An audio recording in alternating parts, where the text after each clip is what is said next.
Welcome to our YouTube channel. In this video, we'll provide you with a full guide on how to set a custom screen time limit for each day on TikTok. If you want to manage your TikTok usage effectively, we've got you covered. Let's dive right into the steps. Step 1. Open the TikTok app on your device. Step 2. From the bottom drawer, tap on Profile to access your TikTok profile.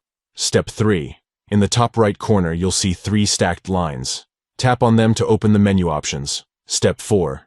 From the menu, select Settings and Privacy to access the settings and privacy options. Step 5. Look for and tap on Screen Time within the Settings and Privacy menu. Step 6. Within the Screen Time settings, tap on Daily Screen Time. Then, tap on Set Daily Time Limit. Step 7. Next, tap on Set a Custom Limit per Day to modify the time limit for each day according to your preference. Once done, tap on Next to save the changes. By following these simple steps, you can set a custom screen time limit for each day on TikTok. Step 7. Next, tap on Set a Custom Limit per Day to modify the time limit for each day according to your preference.